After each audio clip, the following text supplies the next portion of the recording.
পিত্তথলির পাথর, পিত্তথলির ক্যান্সার খুবই পাশাপাশি অবস্থান। কিন্তু পিত্তথলিতে আপনার পাথর হয়েছে, ক্যান্সার হবে না কেউ নিশ্চিত করে বলতে পারে না, পারেনি। সুতরাং পিত্তথলিতে পাথর যাদের হয় সেটা ইনসিডেন্টাল ডায়াগনোসিস হোক আর সিমটোমেটিক ডায়াগনোসিস হোক। ইনসিডেন্টাল বলছি কেন? আপনার হয়তো খাওয়ায় একটু অরুচি হয়েছে, পেটটা একটু দম দিচ্ছে, পেট ভাপ দিচ্ছে, বুক জ্বলছে, আপনার ফিজিশিয়ান বললে একটা আলোচনা করে নিয়ে আসেন। আপনি আলোচনা করেই রিপোর্টে লিখে দিয়েছে কোয়ালিলিথিয়াসিস, সনোলজিস্ট। আপনার চিকিৎসকের কাছে গিয়েছেন, চিকিৎসক দেখে বলছে হ্যাঁ আপনার তো পিত্তথলিতে পাথর আছে। পিত্তথলিতে পাথর হলে সাধারণত ব্যথা হয়, এটা ঠিক আছে, কিন্তু সবসময় ব্যথা হয় না।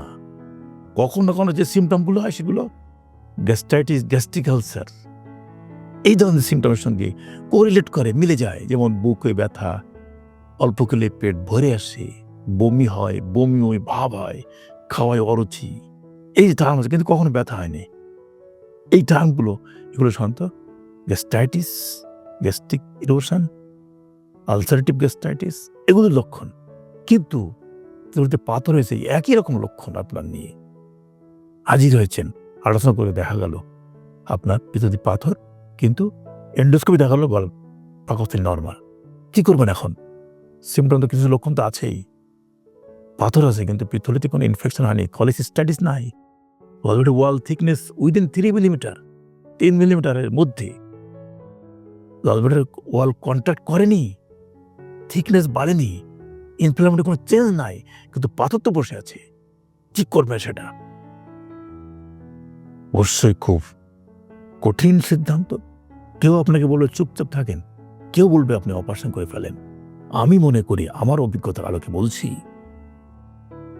অপারেশনই একমাত্র চিকিৎসা।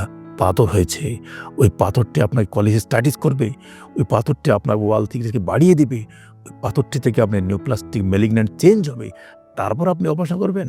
না, কখনো না। কারণ ওয়াল থিকনেস আপনার 3 মিলিমিটার সহ্য করা যাবে, কিন্তু পাথর যখন আসে নড়বে, চড়বে, ওর মধ্যে ইনফ্লামেটরি চেঞ্জ হবে, আপনার অজান্তে, অজ্ঞাতে, কোনো সিমটম ছাড়াই থিকনেস বাড়তে থাকবে। আর আমরা মোর দ্যান 3 মিলিমিটার থিকনেস বাড়লেই আমরা সাসপিশিয়াস মনে করি, আমরা মনে করি এটা বায়োপসি করা উচিত, এবং বায়োপসি করিও।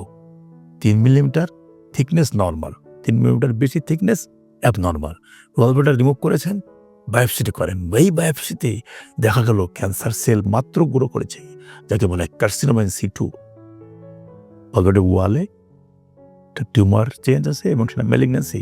আমার ভাগ্য ভালো মিউকাস কোটের মধ্যে কনফাইন, মিউকাস কোটে, সাবমিউকাস কোটে আসে নাই, মাস্কুলারিস মিউকাস ধরে নাই, সেরাস লেয়ারে আসে নাই। আপনি ভাগ্যবান, গলব্লাডার রিমুভ করেছেন, আপনার কিচ্ছু করা লাগবে না। কার্সিনোমা ইন সিটু, এই অবস্থায় সার্জারি হয়েছে, আপনার কিচ্ছু করা লাগবে না, আপনি গলব্লাডার ক্যান্সার থেকে নিষ্কৃতি পেলেন। আর যদি দেখা যায় ওয়াল থিকনেস বেড়েছে, হিস্টোপ্যাথোলজিস্ট বলে দিবে যে আপনার ক্যান্সার সেলটি সাবমিউকাস কোটকে ইনভেট করে মাস্কুলারিস মিউকোসাতে গিয়েছে বা সেরাস কোটে গিয়েছে, এটাই আপনার জন্য ক্ষতিকারক। এর চেয়ে আরও অ্যাডভান্স করতে পারে অনেক সময়। সারাউন্ডিং যে লিফ নোডগুলো থাকে, স্তরে স্তরে লিম্ফ নোড থাকে, সেই লিম্ফ নোডগুলো বড় হওয়া শুরু হয়েছে, এগুলো আপনাদের ক্ষতিকারক। আরও অ্যাডভান্স হলে আপনার এই ক্যান্সারটি লিভারে মেটাস্টেসিস হয়েছে, অ্যাডভান্স হয়েছে, বাঁচার হার খুবই সীমিত।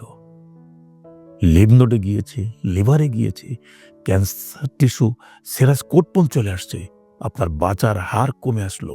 শুধু মিউকাস কোট এবং সাবমিউকাস কোট থাকে, যেটাকে আমরা বলি T1A স্টেজ। এর সাথে আপনার বাঁচার হার অনেক অনেক বেশি। বলা যায় আপনি সম্পূর্ণ রোগমুক্ত, ক্যান্সার হলে রোগমুক্ত, আপনার কেমোথেরাপি লাগছে না। আর যে T1B, T3, T4 স্টেজ যায়, আপনার জন্য এটা ভয়ঙ্কর। বাঁচা হার কমে আসবে না। 6 মাসের মধ্যে আপনি নানা উপসর্গ নিয়ে আপনি পৃথিবী থেকে বিদায় হবেন। তাই পিত্তথলি যাদের পাথর হয়েছে, তারা যতই সময় ক্ষেপণ করবেন, মনে করবেন সাইক্লোন ধেয়ে আসছে।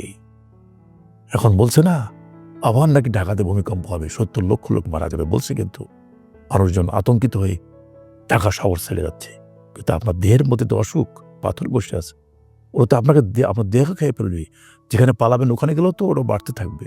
অতএব পিত্ত পাথর নিয়ে সময় ক্ষেপণ করবেনই না।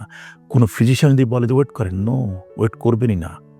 সার্জারি করবেন, যেটা ল্যাপ্রোস্কোপি হোক আর ওপেন সার্জারি হোক, যেটা আপনার সার্জন নির্ধারণ করে দেয়, সেই পদ্ধতি অবলম্বন করেন, নির্মূল হয়ে যাবে, রোগ থেকে আপনি নিষ্কৃতি লাভ করেন।